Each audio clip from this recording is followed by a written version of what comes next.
Okay, good morning, ladies and gentlemen. Thank you for joining our latest series of webinars with Eve Siegel of Siegel Asset Management Partners. My name is Paul Duran, and on behalf of the entire team at ELCO Management, I would like to introduce Eve, our sub-advisor for the income, infrastructure, and energy transition portfolios. I would like to remind everyone that today's call is being recorded and a replay will be available. On the screen now are some important disclosures. With that, I'll hand it over to Eve. All righty. Thank you, Paul. If you could just take that, take off the disclosure slide. I think people get the sense of that.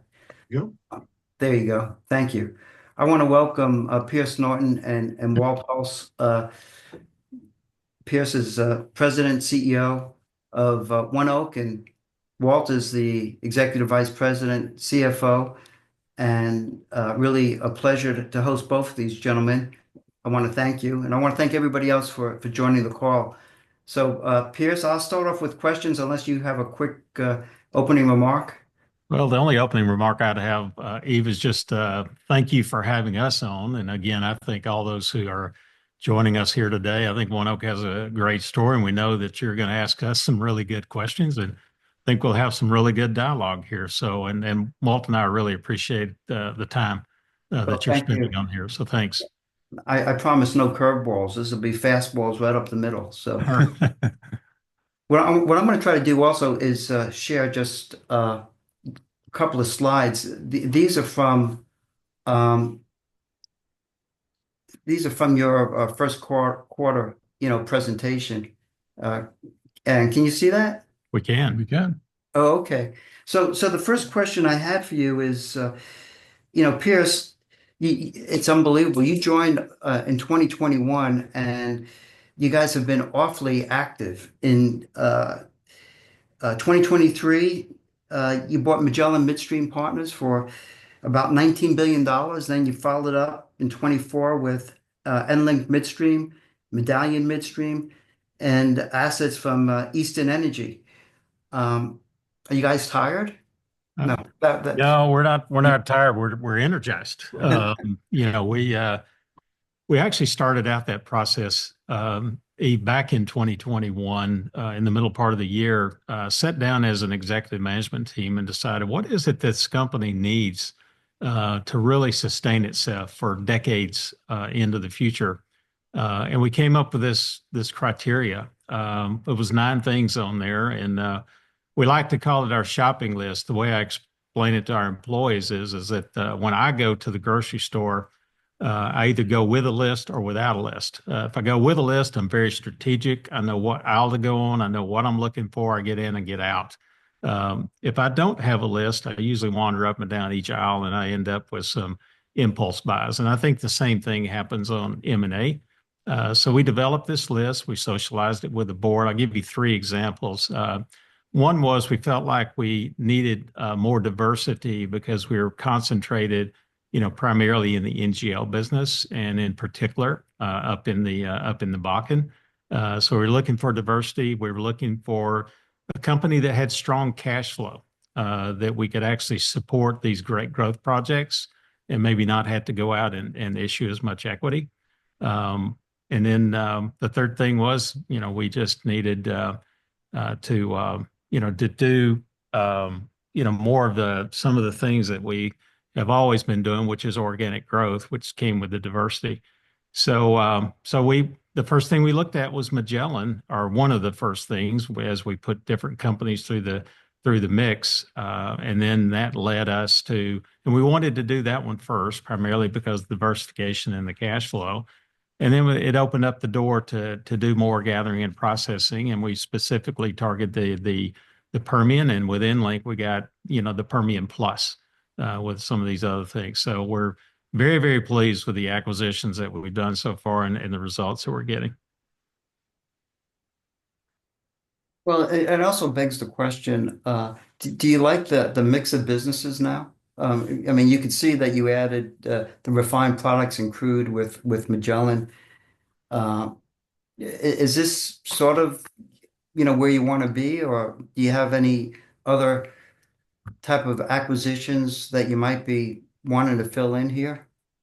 Well, what we do every time we do an acquisition, we sit down and recalibrate. We say, okay, what have we accomplished through this acquisition? And what is it that we see, that we still might have a gap or whatever. And so we've actually done that. We've socialized that again for the board, and we're just out. We're not feeling the need to go out and aggressively do anything in the market right now. The other thing I'd say is on these other acquisitions, we focused on and actually initiating those conversations in the beginning. It wasn't that somebody came to us and said, "Hey, we'd like to sell to you," and that puts you in a really unique position so that you can more control the timing of what it is that we've done. And it takes a while to get some of these things done, but the thing I like about it is you're able to go to one of these companies because you specifically see that those two companies together can be far greater than they are apart. And so there's some selling on the front end of this thing, the way we've done it, but we've been successful so far. I'd like Walt can kind of add to the mix comment. Yeah, well, Eve, I think that if you look at the last 10 years, our competitive advantage has been that we have this fantastic asset position in the middle of the country, and we've been able to expand and extend that so that we're constantly doing brownfield type of additions to our system and adding assets that are very complementary to the business. When we looked at Magellan, one of the things that we saw immediately was that we had two pipe systems that laid right on top of each other. They were interchangeable. You can move refined products or NGLs on either set of pipes. And with those two systems together, it opened up an enormous amount of opportunities to really grow, extend, and expand our business. And we've done some of that, like expanding out to the Denver airport with a enhancement to our refined products business, expanding an existing pipe that goes out there. As we brought Magellan in, that gave us the entrance into the crude market. But what we really need to do to expand and extend was to fill some of those assets. And that's where Medallion came in, because it sits right between the two Magellan pipes that we bought out there in the Permian. And Medallion now gives us a source of crude for that business. And you can kind of lay that over to the GMP side of the equation. We didn't have a presence in the Permian from a GMP standpoint. EnLink gave us an entry point there with a meaningful position in GMP and a source of NGLs for our NGL pipe that we were recently expanding, while still touching other places where we have fantastic businesses in the mid-continent, and giving us an entrance into Louisiana. So I think that it's that expand and extend concept that we're always looking for things that we can do that grow off of our existing system. So to answer your question, I don't see us in a situation where we would go step out and just do something completely unrelated. It's going to continue to grow off of this asset position. And I know, Walt, this is your favorite slide from your earnings presentation. And this sort of shows the accretion that you have been able to achieve and expect to achieve. Do you want to just walk through this one slide? Sure. What this slide does, it takes the 5-year plans that were in existence for first ONEOK and then Magellan and then EnLink and Medallion at the time that we did the acquisition. So if you go back to 2023, it would be the information that Magellan had put in the proxy. So what their 5-year plan was, what ONEOK's 5-year plan, and then EnLink and Medallion. And I think what this clearly demonstrates is that when you put these companies together, it created a number of opportunities for synergies. Clearly there were some cost synergies that gave us a benefit, but more importantly, the commercial synergies were exceptional. And it gave us the opportunity to do other growth projects. I pointed out the Denver pipe that's feeding the Denver airport with jet fuel primarily, but also gives us access to the full Denver market. That's a growth project that may or may not have been done by Magellan, but definitely when you looked at it in the context of a bigger company, made a ton of sense. So we've put together both growth and synergy here to show the opportunity set, and the delta between those stacked bar graphs and the line that goes across really is a quantification of, we think, the value we've created by putting these companies together. And the only thing that I'd add to that is, and this is the reason I'm adding this is because it gives you insight into the way we think as a management team, as a company. If we were to only size that pipe out to the Denver airport for what exactly was needed, for the growth of the gates that they're planning on putting in, then we would put it in a smaller pipe. But we actually upsize that pipe, seeing that there's potential need in the Denver Front Range area for additional refined products. And so we could add those extra inches onto the pipe far easier when it's on top of the ground than you can when it's under the ground. And so that allows us to have a really good return on the initial project and gives us tremendous upside in the future as that refined market grows out there on the Denver Front Range area. So just so that I'm clear, if we look at this slide, in 2024, you reported adjusted EBITDA of just about $6.5 billion. Mm-hmm. If you had not made the Magellan acquisition, it would have been $505 million less than that number. Is that the way to think about it? And then in 2025, the midpoint of your guidance is $8.2 billion of EBITDA. And if you hadn't done those transactions, it would have been $523 million. If you just looked at what those companies alone would have done, aggregated those companies, and then added $523 million, that gets you to $8.2 billion. Is that the right way to look at it? Yeah, it's the additive combination of those companies and then the additional opportunities that were created by putting the companies together, synergies and growth. And so that to us is the incremental earnings power of these combined assets. And so, our plans had some other things that were happening in other businesses. So you can't really tie this directly to just synergies because you have some ups and downs in all of the various businesses. But these were the plans going forward, and then the incremental value created. all right. So if you bottom line it, how have the transactions lived up to expectations? Well, the Magellan transaction has far exceeded our expectations. When we put these assets together and brought these teams together, both operationally and commercially, the opportunities just continue to present themselves. Some of those opportunities, primarily connecting our Mount Bellevue facility with the East Houston distribution centers that Magellan had, we're going to take some capital. We kind of jump-started that process and took a year off the timing by buying the Easton assets, which got us about 80% of the way there to connect those assets up. And this year, we're just finishing those connections. So we'll see the next kind of wave, if you will, of Magellan synergies coming in as we connect those assets to the east through the Easton assets. We've done some connections that are finishing up this year between our refined product system and our Mid-Continent NGL system that will enhance blending opportunities for the refined products business and open up markets for our NGL business. So those capital-oriented synergies are just starting to come in from Magellan.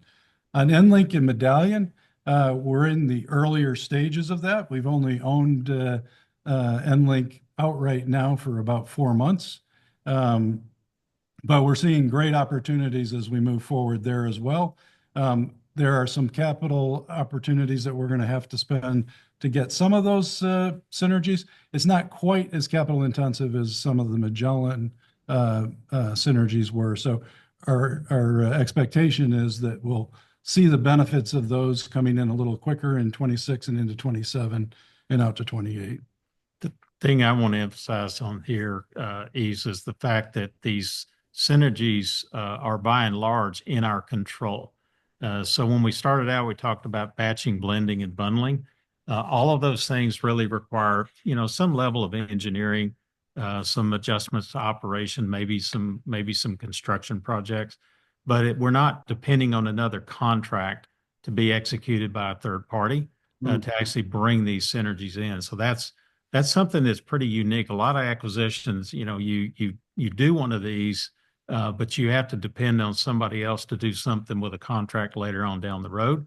But these, especially with Magellan, have been all in our control, so that this is nothing more as you see this build through time on that slide 5. It's really about us being able to execute on the engineering and the construction and the operations of the way we do it in the future. Have there been any negative surprises? The positive surprises have far outweighed the negative surprises. One of the best things that we did was the minute we closed the Magellan deal, within 24 hours, we had our commercial teams together on the same floor, integrated and working together. Walt likes to say that we had a really good handle on what was happening from a value standpoint, from the wellhead to the end of the frac. We probably underestimated the value that's downstream of the frac, and that's what we've seen when we got our people together, because we had the big pieces put together, and we had accurately portrayed those, but we've just found more and more things together, and our people are doing this. This is not coming from management. I'm going to have another question based on just what you just said. But before I do that, the annual report, the tagline, I think I can call it the tagline, is growing, integrated, reliable. What does that mean? Well, first of all, I think the word integration is really important there, because our business model is about basically touching as many molecules as we can, as many times as we can, for as long as we can. And we're in the basic gist of our business, it's really about taking the molecules where they're worth less, they have less value, and moving it to a location where they have more. And what we've done is we put together a collection of assets that are physically connected, that they never do or rarely do ever leave our system before they get to the person that values those the most. So to me, the very most important thing on that is the integration piece. Of course, the growing comes from the synergies and the basins that we're in. They're continued to grow, and you have volume growth. Sometimes those slow, sometimes they speed up, but we're set up so that we have some built-in capacity with processing capacity up in the Bakken and gathering capacity. We've got capacity on our NGL lines coming out of the Bakken. We got capacity on our Permian lines coming out of the Bakken. So that's when we kind of come up with that slogan, feed and fill. So that's the growth piece, and the integration piece, I think, is very important. Okay. Well, I want to just move, if I could, just to, macro, and you have a great slide here as well. And you might want to just talk about this slide, because it just seems to me that, all prices are under pressure right now. So there's some concern in the marketplace of how that's going to impact the energy companies. And a couple of producers on their calls have talked about slowing down activity. And so there is concern that perhaps you might see oil production, especially perhaps in the Permian, either flatlining or going down. So so so the question really is, how vulnerable is ONEOK to the macro backdrop, and how do you think about the macro backdrop today? So this slide, when I got here, of course, it truncated in 2021. It's now expanded to 2025. But this was one of the first slides that actually Walt showed me. So I know this is one of his favorite slides, so I'll let him kind of address this. But you can see the resiliency through the various downturns that we had, and he can talk you through that. Yeah, Eva, I think the perception in the marketplace that you're identifying that we are seeing right now, we've lived it before. We lived it back in that 14 to 16 time period when crude took a big hit, and then clearly again in COVID-19 when we saw crude actually go negative. Throughout all of those cycles, we've continued to grow EBITDA. And I think that comes back to the asset position I was talking about, being one of the best out there, really supporting kind of the who's who of a customer base that tend to continue to drill through cycles. I think do have to realize that these are depleting assets that you're serving. So there's just to stay even if you're slowing growth a little bit, you have to continually be out there finding new volumes, generating new volumes, and that means that while crude could be flat, as they're replacing those, there could be opportunities for growth within a midstream business. And I think we've done a pretty good job of making sure that we are positioned with the people that are going to continue to drill and to have businesses that are resilient and that we've provided them the takeaway. And we put the squiggly line there with the crude price to demonstrate that, while there's been a perception that we would be, significantly potentially impacted by lower crude prices, that hasn't been the reality, even through some pretty tough periods in the past. And you look, Eve, at our two main products, which is the crude oil and the natural gas. The demand for those we think is going to continue to be out there. So if you do have a slowdown in the drilling, then you do end up somewhat short of supply, and then the price kind of has its way of correcting itself. Actually, all of us, I think, on this call today, we've been around the industry long enough. We've seen various cycles, and we all seem to get through those. But if you look around the world, you got 7 billion people in the world that don't necessarily live like we do here in the United States.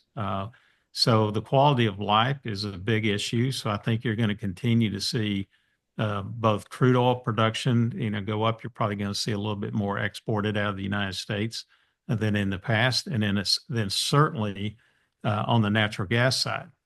Domestically, it's going to be driven by artificial intelligence, kind of all over the United States. There's different areas that are being looked at right now. The last count I had was like 400 or so different AI data centers that are being evaluated. Then they may not all come about, but that's going to be 3 to maybe 8 BCF additional a day. And then look at LNG. I mean, we're at 14 to 16 BCF a day now, ramping up to at least say 24 BCF a day, maybe even 27 by 2030. And then there's even some projects out there that are not FID'd that could even run that thing up over 35 BCF a day. So everything is setting up, as good as I've seen it in my career, to continue to have that demand pull, which that has a way of correcting the prices, even if there's a slowdown. Yeah, and Eva, I would just say that as we went through that criteria back in 21 and then have reevaluated it since, Pierce just mentioned the demand pull. That was one of the primary attributes that the Magellan acquisition really provided. Most of our business prior to that was really a supply push coming from producers in the field. Clearly, Magellan's refined products business brought us the opportunity to have kind of a counter-cyclical, when gas prices are lower, people tend to get out there and drive more. If that's in an economic downturn, they don't fly, they drive instead of that.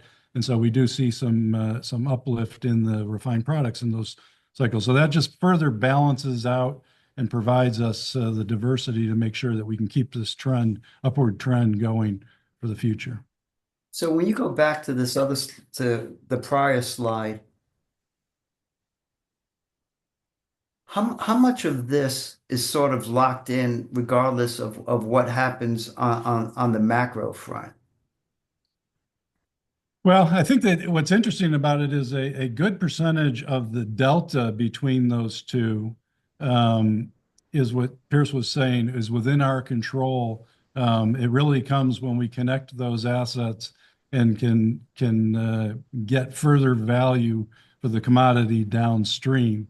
So a good chunk of the delta between the stacked grass. Clearly, in some of the GMP and NGL business, there is a volume characteristic to that. And if you were to see a downturn in the market, those stacked grass may not be quite as high as we were projecting when we were looking at it 5 years ago. But I think generally the environment has improved since 2023, overall when we were setting these plans. So, I think we've set ourselves up to have the opportunity to grow our profitability by taking advantage of opportunities that are completely within our control and not driven by that supply push. And a lot of those synergies, like Walt said, it's a matter of, the assumptions that we made to get those synergies had to do with that batching, blending, and bundling. And it is in our control to be able to execute on those. So we don't need additional volume growth. We don't need extra things. It's simply those are the opportunities that are already there with the volumes that we have, and those will continue just no matter what happens in the pricing market as far as driving additional oil production or gas production. Got it. Well, thank you. But how do you see the macro environment as we sit today? And and there's several questions within the macro environment. One is how reliant, and we just went through your resilient business model, but how reliant are you on production coming out of the Permian? Number one. Number two, perhaps you can talk about the impact on tariffs and how would that impact your business from perhaps an inflation perspective? Okay. Several questions in that one question, Eve. I'm gonna let Walt take the tariff question, but I think it's worth noting to the audience that basically between 2000 and 2010, there wasn't really any growth in the United States as far as the production goes of natural gas. And then kind of enter the early phases of the shale revolution between 2007, 2010, really started to take off in 2010. Well, what was driving that was the utilities came to the realization that, hey, natural gas is here to stay. It's plentiful. The E&P companies can get it out of the ground. And so they trusted it along with the price to compete with coal. So you had a bunch of coal plant conversions that have happened since basically 2010 and have continued. But then the other impetus was in 2016, the LNG facilities started building off the Gulf Coast. And those have then gone from essentially zero in 2016 to basically 12 BCF average in 2024. So now from this point on, you're going to continue to see more LNG growth. And then on top of that, you're going to continue to see the artificial intelligence data center that just has an insatiable appetite for energy. So macro, things are setting up, really, really well. If you go back and look at the stack of energy, whether or not that's coal, wood, natural gas, geothermal, renewables, nuclear, the graph shows both domestically and globally that we are in an energy addition mode instead of an energy transition mode. So I think all of those things are stacking up really, really well for midstream companies to be able to continue to do what we've done for decades and decades, which is supply the natural gas and the crude oil that this country and the globe needs, and it drives the economy and national security. Tariffs, I guess. Yeah, on tariffs, I would come at it from a couple of different angles, Steve. If you look at the immediate direct impact on us, it's pretty small. We have procured most, if not all of the steel-oriented expenditures that we needed to make prior to the tariffs coming in. We generally keep an inventory of compression assets, pump assets, so that we have the ability to continue to grow with our clients and not necessarily have any immediate impact from those tariffs. It probably will add 1% to 2% to the costs of our capital projects as we look at those here in the near term. That's what we're thinking, and that's kind of consistent with what some of our peer companies have been saying as well. If you think about it in the more macro sense, if we don't see some of these countries coming together and solving some of those tariff issues, and it puts us into a global recession, then clearly it's going to have some impact on the industry in total. We're hopeful here that we're starting to see signs that some of these negotiations are coming together. But I think that clearly by behavior and the press and everything else, people are taking a little bit more of a cautious attitude until they can get a sense as to what these inflationary-oriented tariffs might be. Now, if it does generate a meaningful amount of inflation, I would want to point out that all of our businesses have inflation adjusters in their contracts, the GMP, the NGL, as well as the refined products. They all come at various times when they're implemented, but we do have the opportunity to annually adjust our rates for inflation. So just a sustained elevation of inflation, if it doesn't create any kind of a global recession, could actually, to some extent, positively impact us. We saw a pretty positive impact in the previous few years when we saw higher inflation as we flowed that through our contracts. So maybe you could just answer the question about if you do see crude production coming down. I'm not sure what your discussions with producers, what they're telling you, but you might want to just touch on, the production outlook, and also, you guys always reference the oil to gas ratio and how that, plays into your business model. Sure. Well, I'd go back again to our customer base. We've got kind of the who's who of customers, very large, well-capitalized majors and large independents that tend to set their capital plans and continue to execute on those. So we don't expect any immediate reaction, something that you might get out of a private equity backed E&P business. We don't have a lot of that on our system. So as these producers continue to at least maintain the existing production, in the Bakken in particular, we've enjoyed a really significant growth in the gas to oil ratio. We expect that, it went from about 1.6 back in the 16-17 range. It's up at about 2.8, 2.9, has bumped up against 3 from time to time.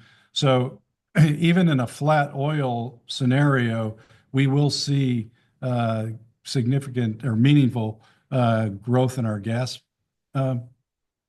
capture. And that, from our side of the business, feeds our GMP and our NGL business. So we do have a little bit of a buffer there, and we expect that gas to oil ratio to continue to increase. People from time to time look at it because it's a little bit volatile.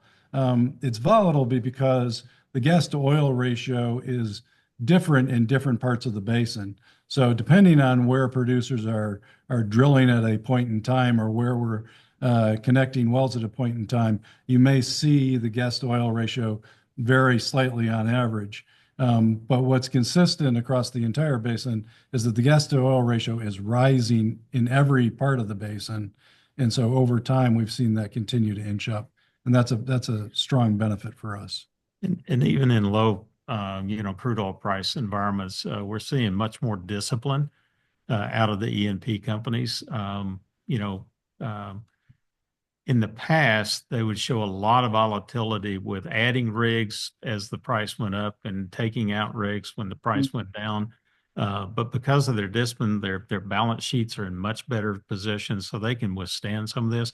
I'd point out that a lot of these laterals are now 3 and maybe even going to 4 mile in the horizontal. Right. That's opening up more production for actually less capital. So I think any one of these E&P companies, they don't disclose those numbers. But what you just know intuitively is if you get more production and you spend less capital to drill a well, then the price that you need to break even is going to come down. And I think that's happened. So I think that's the reason that you haven't seen really any much of a difference in their behavior to date. Now that may change. I think once it goes, into the 50s, they start to pay attention to it a little bit more. But we haven't seen any dramatic changes to it. But we're watching it. Well, you had mentioned, that we've been around a while, and I remember going back to 2014, 2015 when you saw the dramatic drop in oil prices. And I think the other thing that's really changed is back then, the midstream, your earnings, held up really well, but it was more of a question of are their customers going to go bankrupt?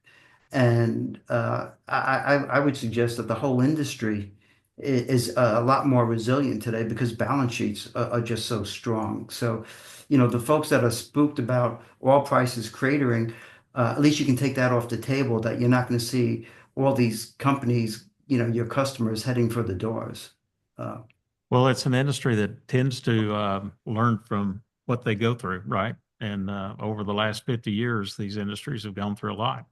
Yeah.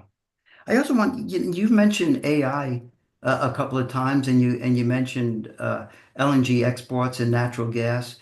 Natural gas is actually the smallest part of your business. So, how does ONEOK benefit from the AI trend or the higher power demand and LNG exports? Well, what we're seeing, Eve, is that speed to market is what's really driving. There's a lot of criteria that they assess when where do I set one of these AI data centers? It has to do with where the fiber is. It has to do with the climate or the temperatures in these areas. It has to do with the access to energy. And so what they're realizing is that you have kind of 3 forms here of electricity that they need. It's either behind the meter, at the meter, or full blown on the grid. And so we're seeing more opportunities for behind the meter and at the meter to actually supply natural gas, to a combined cycle, turbine or whatever that's going to generate the electricity. That's what a lot of the people are looking at right now. And they're looking in these areas where you find the natural gas, which is the Permian, the Appalachian, the Haynesville, even up in the Bakken. The Bakken has a really cool climate up there that helps them on the heat transfer that these things generate. So that's where we're seeing a lot of the activity. And as far as LNG goes, with picking up our Louisiana intrastate gas system called LIG, and the fact that we've got storage down there in that area at the Jefferson Island that is expandable, we're really excited about those kind of opportunities because, you got a lot of LNG down there now. And if you've got an LNG plant that goes down, you got to put that gas somewhere immediately. So we're looking for those kind of opportunities to expand storage in those areas. And those domes down there that we have are expandable. Well, you haven't sanctioned any storage projects yet, have you? We actually have. This was actually before we closed on the EnLink deal. We had a storage field down there, Jefferson Island, that had about 2 PCF in it. We're expanding that to 7, but it can even be expanded more than that. Are you seeing much in the way of industrial demand increasing along that corridor? Absolutely. Mainly ammonia plants. There's some talk about some hydrogen plants. That's kind of cooled off a little bit. That was really hot for a while, but it's mainly the ammonia plants, the LNG facilities, and even AI data facilities. There's been a few that have been announced in the Louisiana area.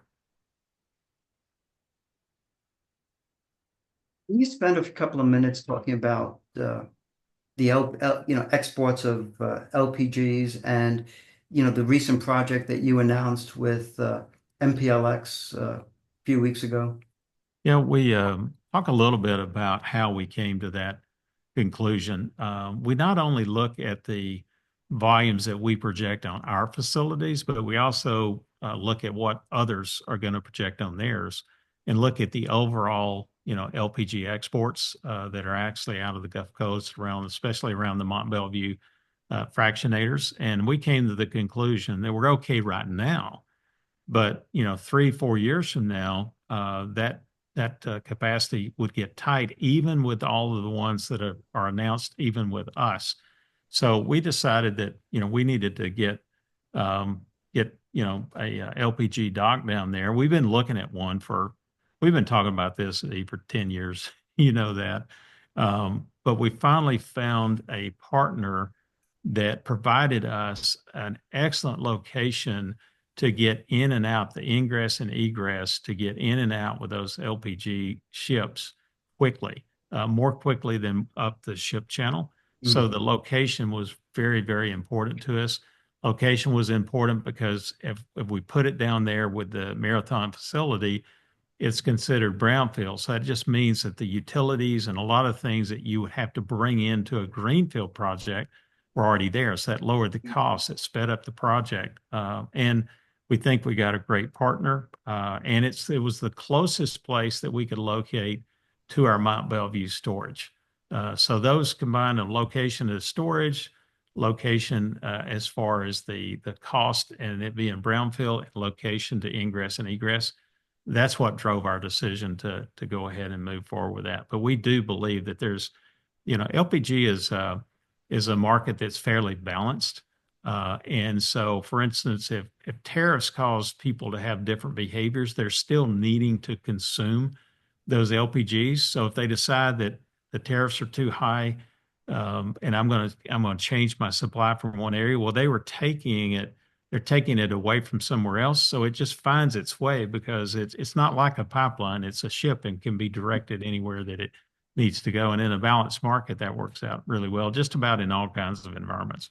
And Eve, the other thing I would add to that is that if you look at the LPG market today, it's in balance. And the domestic consumption of propane is not increasing.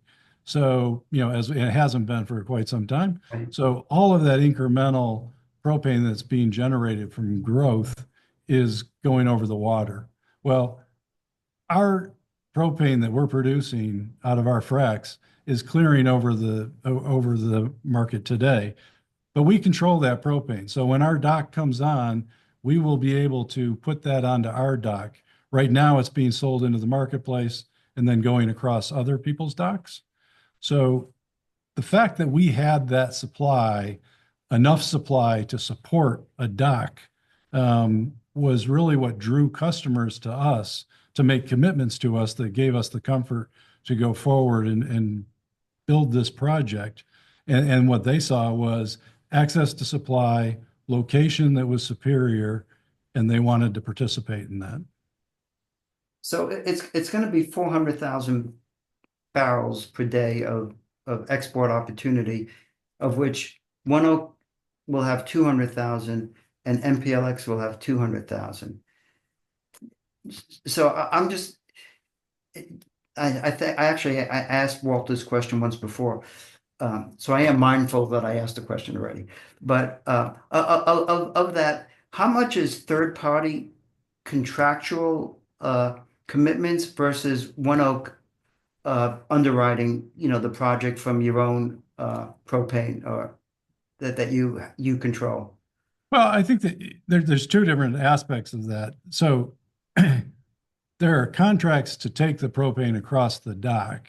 So that is, that's the demand pull that helps support us make the decision for that.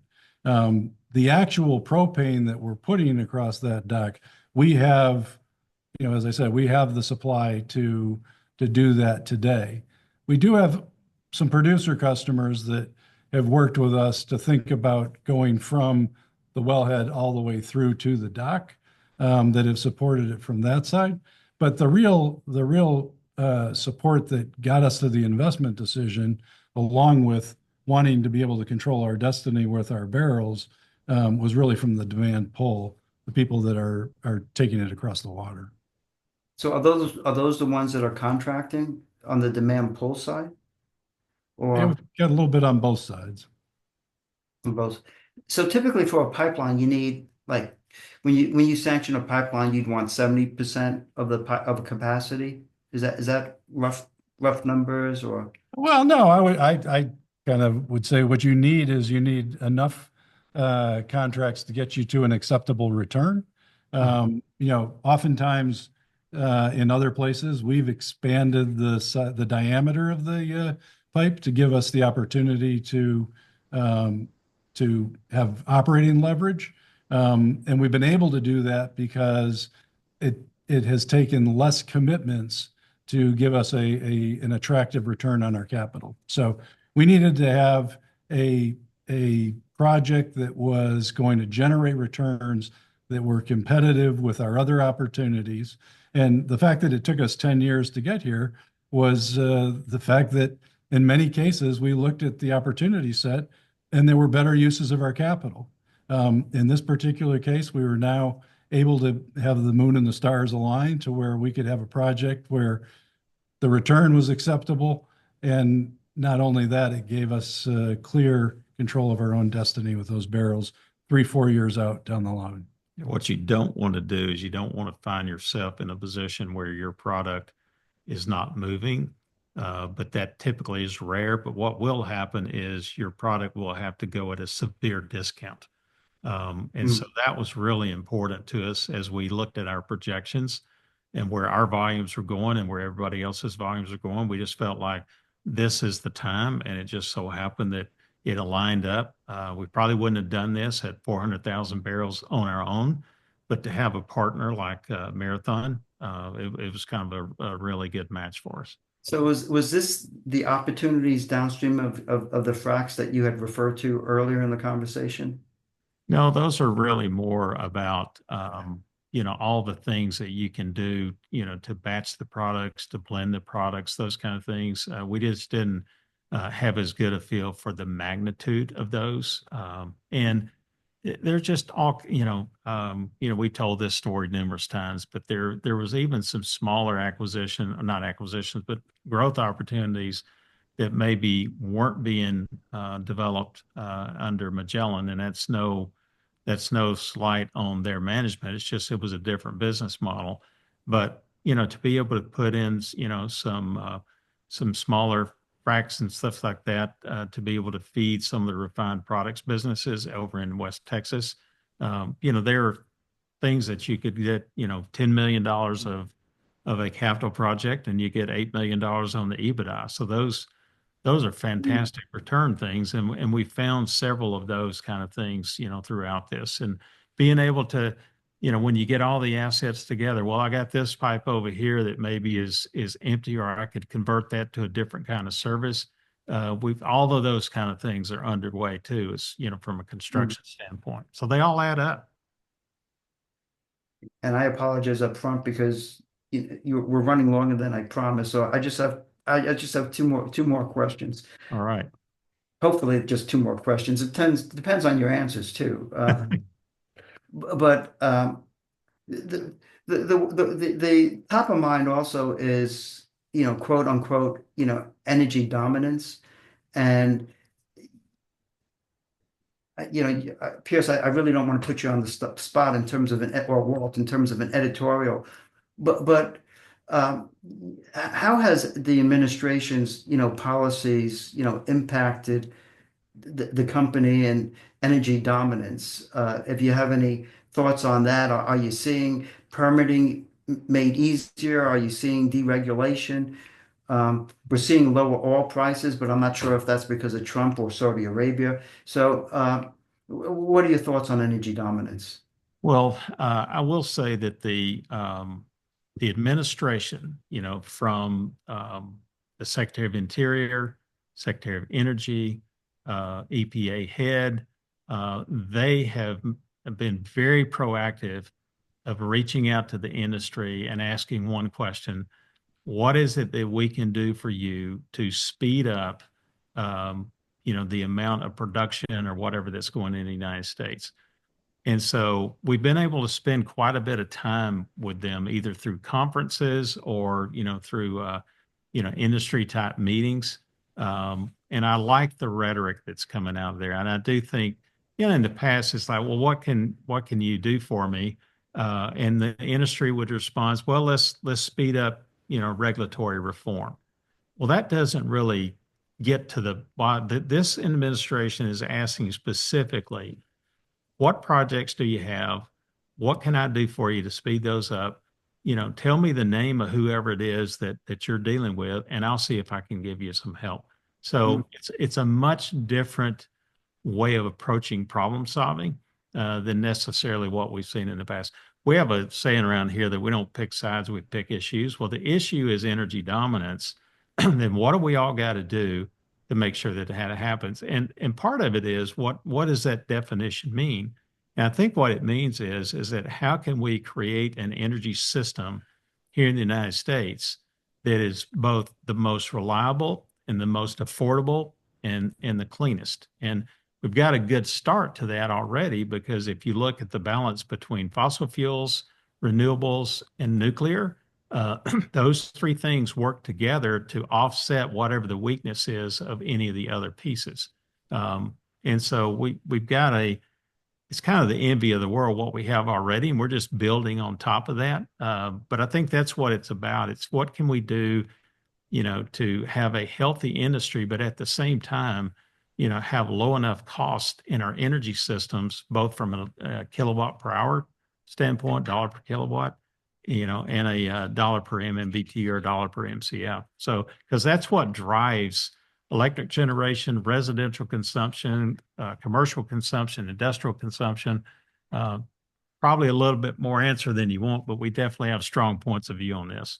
Well, no, I really, really appreciate it. And it also, did generate one more quick question before I ask the capital allocation question to Walt, which is, ONEOK has consistently scored really high on ESG, and so, and the administration is really talking up fossil fuels. But in your answer to the prior question, you mentioned the word clean. So, has the emphasis shifted in terms of how you think about, ESG, clean energy, DEI, emissions reductions? How does that fit into the ONEOK story today?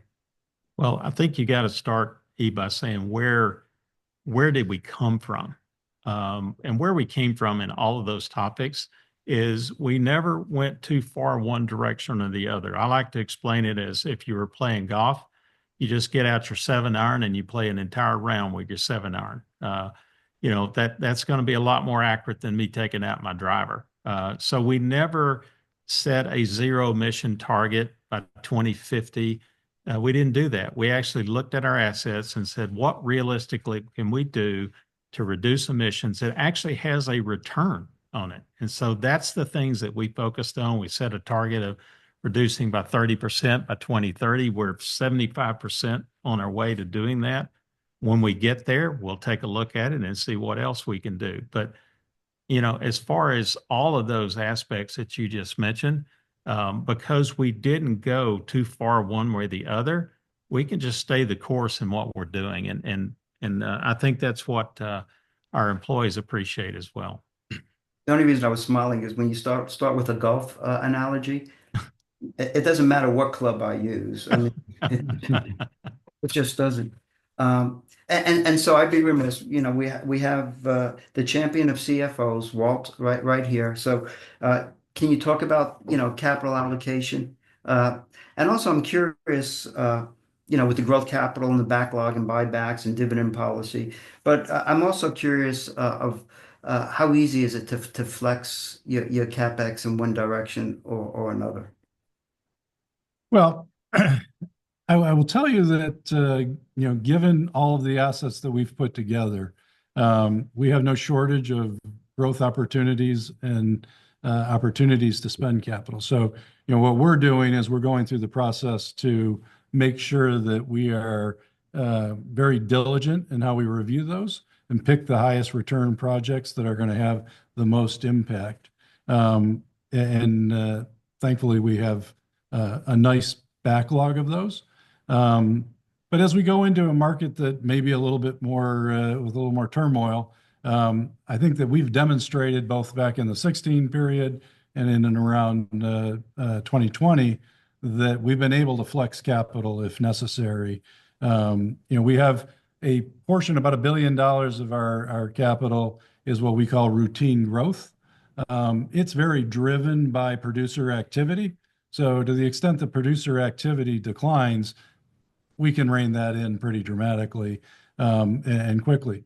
There's discretionary capital. I mean, there are certain things that we don't have to do. We don't have to repave a parking lot. We don't have to paint, or we can delay painting tanks for a year or two if we need to. Those things that in no way jeopardize safety or the environment or anything, but just as more mindful of where we are from a capital standpoint. So we are continually looking at whether, what we could do if we needed to. And that's balanced against the backlog of great opportunities here in each of the businesses. And we've really had to, start to put a hierarchy in making sure that we're focusing our dollars on the highest return, being mindful that we need to continue to reduce our debt from the acquisitions, stay on our plan to get to that 3.6 type of level from a debt to EBITDA by the end of 26. That's our target. And ultimately, we want to keep our debt to EBITDA in and around 3.5 times. That is in an area that the rating agencies seem to be very comfortable. Actually, have put out some dialogue if and when we get to that range about even potentially strengthening the credit rating. So we think we have a good balance, but there are a lot of moving parts that we got to make sure that we keep mindful of all of them. Yeah, but you also bought back stock and you raised the dividend. Yeah, we've said that we want to keep a dividend in that 3.5, 4% type of dividend growth range. We always want to make sure that we have our dividend growth well below our earnings growth. We want to be able to create. We've worked very hard to get our payout ratio, our earnings to dividends ratio down. Back under the MLP model, that was over 100%. Now we are shooting at sub 80% as we go forward, and that frees up cash flow to invest in the business.